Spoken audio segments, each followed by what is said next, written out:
Hello and welcome to Alan History Nerd. In this video I'm going to be looking at the Peace of Philocrates and Philip's influence on Greek institutions. This is part of my ancient history playlist, in particular looking at the optional unit for OCR Ancient History on Macedon. The specification tells us that we need to know the growth of Macedonian power and the role of Philip in that process. I'm going to look at two particular elements of that in this video. I'm going to look at Philip's influence on Greek institutions, and there are a number of those. Now I'm going to look at the Peace of Philocrates and a potential common peace.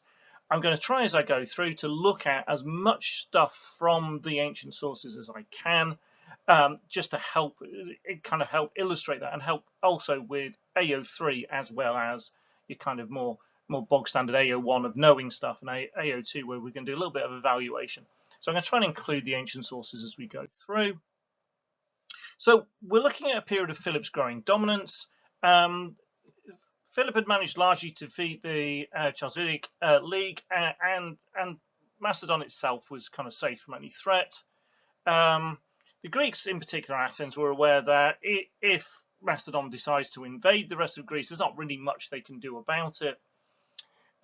Even Demosthenes, the Philip hater, this outspoken critic in Athens who really hated Philip, even he sees that there is a need for some form of compromise. And in 346 BC, a delegation of 10 was sent from Athens. It included Demosthenes, and the idea was that they were going to go and negotiate a peace with Philip. Now, the time frame of all this is a little bit confusing. The Athenian delegation was sent between the period when Thebes had been asking Philip for help, but before Philip marched south. The first delegation was made of 10 Athenians. They went to Pella to negotiate terms.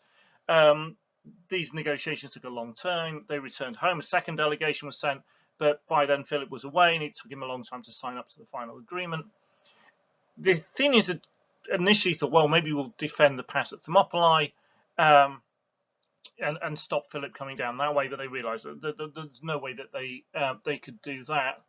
And so they come up with this negotiation, and one of the negotiators is Philocrates, which is hence why the peace gets its name. But once they'd agreed the treaty with Philip, they had to kind of get the assembly to agree to it. They had to get sacred oaths from Philip that he wouldn't break it.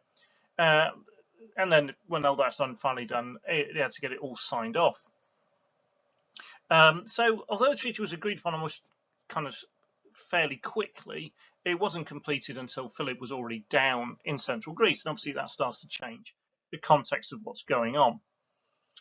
So in the end, the treaty was fairly simple. Athenians wanted Philip to give back Amphipolis in return for peace. He wasn't going to do that. So instead, they renounced their claims to Amphipolis and would become Philip's allies. One of my favourite stories from this is Demosthenes suffered an attack of nerves when giving a speech in front of Philip and couldn't complete his speech. So this guy who gives, we've got all these kind of impassioned speeches of his attacking Philip, but when he was actually faced with Philip, he lost his nerve. So here we've got the great orator of this time period, but he failing to do what is his key skill. Basically, everything stayed as it was, except Athens and Philip would now be at peace. And I think this really illustrates the strength of Philip's position and the weaknesses of Athens in comparison. There doesn't seem to be a huge amount that Athens gains, other than a kind of an agreement that Philip at this point won't attack them.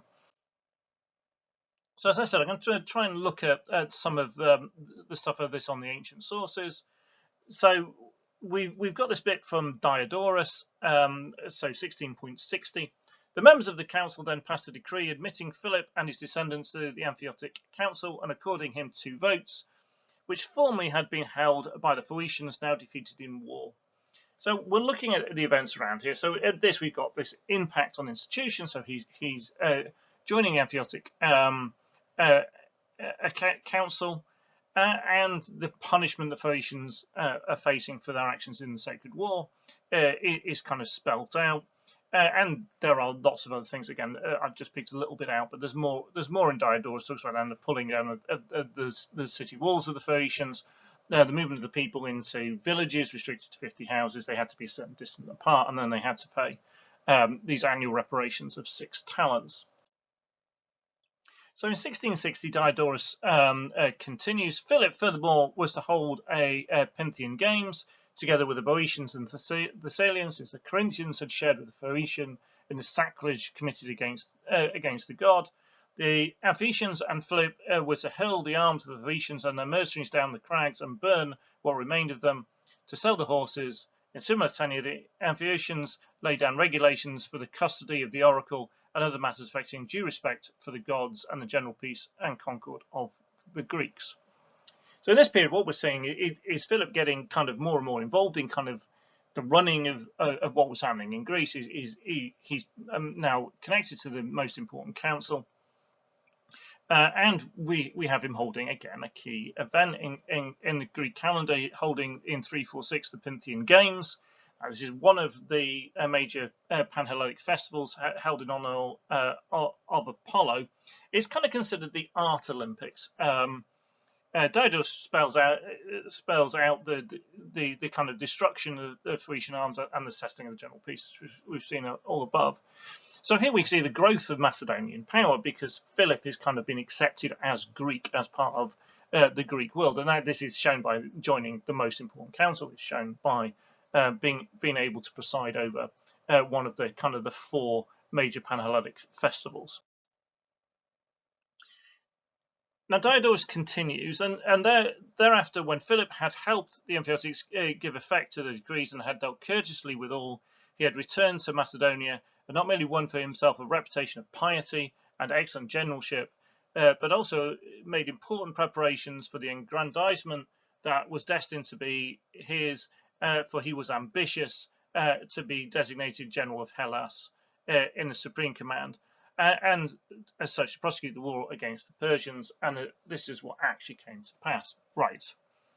So remember, Diodorus is our most favourable of the limited sources that we have on Philip, and we can see some bits I've highlighted in green, some really positive bits about down courteously, a reputation for piety, again stepping in, and a lot of the Greeks are very grateful for Philip for the role he plays in the Sacred War, and his excellent generalship. And without again, we know about Philip's military prowess.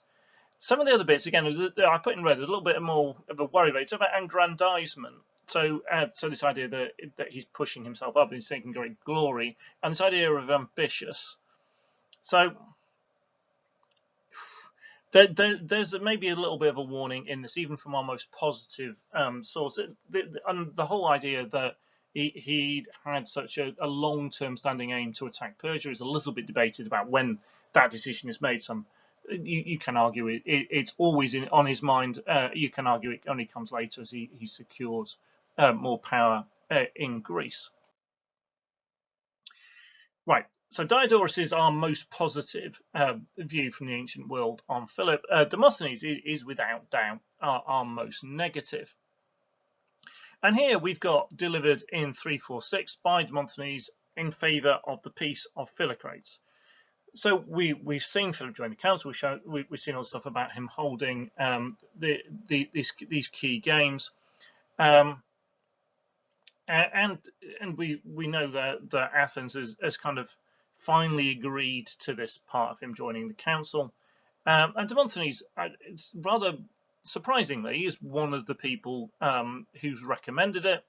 And again, we've just got some parts of on the piece on the screen here.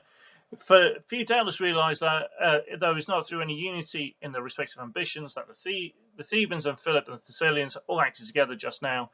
The Thebans, for instance, could not prevent Philip from marching through and occupying the passes. So this seems to be, well, it needs to happen, but it seems to be because we're kind of powerless to stop it. Are we then, for fear of this, to submit to Philip and you require this of us? You ask me, far from it. Our actions must be such that we'll be no way unworthy of us, and the same time will not lead to war, but provide all good sense and justice of our position. So he's kind of saying, well, we're choosing to do it. It's not being forced to do it. We're not submitting to provide, but it talks about to prove to all our good sense and the justice of our position. So so he has done things that mean that he's And again, the good sense suggests that there's really nothing we can do about it. Again, we have just ceded Amphipolis to Philip in the Treaty of Peace, obviously because we believe that tranquility afforded by the peace brings more blessing than any collision or contention over these grievances would bring. So he's kind of going, peace is the best and sensible answer. So even a kind of dyed-in-the-wool opponent of Philip here sees that this peace is the sensible way forward, and this kind of bringing Philip into the Greek fold. It is very telling that such an anti-Philip figure sees no other option but to accept the peace. It really does make us think that Philip is really powerful. And maybe this shows us some of the inconsistency in Demosthenes. I think Demosthenes, I mean, it's an excellent source. It's our only kind of properly contemporaneous set of writings that we've got left. But we always have to take it with that bit. Well, this is a guy who's talking for his own particular motives, talking in the Athenian assembly. And he demonizes Philip and a lot of the stuff that he says, but actually, well, he's willing to accept compromise with him, accept peace with him at this point. So maybe again, there's a bit more. There is, well, clearly there's a lot of rhetoric and stuff in Demosthenes' speeches, and maybe Philip isn't quite as bad as Demosthenes makes him out to be, which kind of then fits with Diodorus and Justin, which have kind of more balanced views on Philip than the generally wholeheartedly negative one. And maybe and we see this with the stuff going on here. Demosthenes kind of changes his position, and this is all about him seeking political advantage in Athens rather than necessarily about Philip, if that makes sense. So there were issues with the peace. So Philocrates, whose the piece is named after, was a friend of Demosthenes and had been advocating for peace with Philip since 348, so a couple of years before. He was one of the main negotiators. He became unpopular in Athens due to some of the terms of the treaty and was prosecuted for corruption 3 years later in 343. Demosthenes, and again, I just find Demosthenes a really unlikable character, particularly through all this stuff. So Demosthenes led the campaign against him. He went to exile and was sentenced to death if he returned. That's Philocrates was. Aeschines was one of the key negotiators alongside Philocrates and Demosthenes. So whilst Aeschines remained optimistic about the agreement, seeing it as an alliance, Demosthenes absolutely still didn't trust Philip. And now we see Demosthenes, he turns on Philocrates, he's going to turn on Aeschines as well. And he attacks the other people he made the treaty with, almost kind of glossing over the fact that he was one of the negotiators who went there, who lost his voice at the key moment, wasn't able to speak in front of Philip. So we then get extracts from this from another one of Demosthenes' speeches on the false embassy, and this is from 19.39 of that. You hear the letter, men of Athens, such a nice, courteous letter, but about the Phoenicians, about the Thebans, about everything that Aeschines reported, not a scrape of the pen. There is nothing in it that is honest, as you will see at once. So Demosthenes goes on and accuses Aeschines of failing to liberate some prisoners and denying Demosthenes the opportunity to buy their liberation. He talks about he had a talent, sort of ready to buy their freedom, and Aeschines kind of denies him that. So we really kind of see him turning on his friend and ally. Continuing again a little bit later in False Embassies 19.40, and he's kind of quoting Philip here. I would write more explicitly of the benefits I intend to confer on you if I was certain that the alliance will be made. And Demosthenes says, this man now that the alliance has been made says that he does not know what he can do to gratify you, not know the very thing he promised. He must have known it unless he was hoodwinking us throughout. To prove, however, he did so right at the time. Please take and read the actual passage from the first letter beginning here, and he then kind of quotes the letter. So this is kind of Demosthenes' favourite kind of form of attack on Philip, that he just can't be trusted. That Athens must stand against him because otherwise they face ruin. Philip is the worst kind of liar and hoodwinker. Use the word that he's there. He accuses Aeschines of being in cohorts with Philip, It accuses him of being bribed by Philip, of misleading the Athenian people. Now, this may be true, or this again can be Demosthenes, as the mood in Athens has changed. So from the moment where you absolutely have to have peace, otherwise you've got Philip's army marching down through Greece, to a bit where everything's calmed down, and at this point Demosthenes sees he can gain some kind of political advantage in Athens on turning on those that he'd previously been allied with. Again, we've got more of this in 19.41 on false embassy. You see that before he got his peace, he commented that if he should make an alliance with him as well, he should specify in writing the great benefits he would confer on Athens. But now both the peace and the alliance are concluded, he says he doesn't know what he can do to oblige you, but that if you will tell him, he will do anything that is consistent with his own honour and reputation, taking refuge in the saving clause and leaving himself a loophole in case you make any proposal or induced to ask any favour. Again, this might be accurate. And a picture of Philip, the idea that he's framed it all to his advantage. Well, he is in a position where he holds all the cards, so doing things to his own advantage would make sense. Or it might be just reinforcing this idea that Demosthenes always sees Philip as a trickster, somebody who cannot be trusted. And his attack on Aeschines does work does work to a degree, in that he gets Aeschines on trial, but it doesn't ultimately pay off because the Athenians acquitted Aeschines. And this kind of suggests that, yes, we're very much getting the view of Demosthenes, but it's not necessarily the view of Athens, because the Athenian people don't find Aeschines guilty of treason. He had also been Aeschines had also been acquitted of treason earlier on a similar attack by Demosthenes and a guy called Timarchus. Timarchus is then accused by Aeschines of being a whore and therefore unfit to address the assembly, and he manages to talk his way out of that accusation as well. So, as I've said, it just shows that Demosthenes does not necessarily speak for Athens and must be treated kind of rather cautiously as a source. Again, we have to be careful being too cautious with our sources, because we're left with very little on Philip otherwise. So just to try and tie together some of the stuff about the influence on Greek institutions, we see Philip being elected to the Emphatic Council. We see him overseeing the destruction of the power of the Phaeacians. We see him being designated as General of Hellas, which Diodorus talks about in 16.60. We see him involved in major kind of Greek festivals, the athletic festival, the Olympic victory in 356. We're told about the organising of the Pythian Games at Delphi in 346. So he's kind of being accepted as a Greek. He built the first temple at Olympia, named after a mortal benefactor, the Philippian.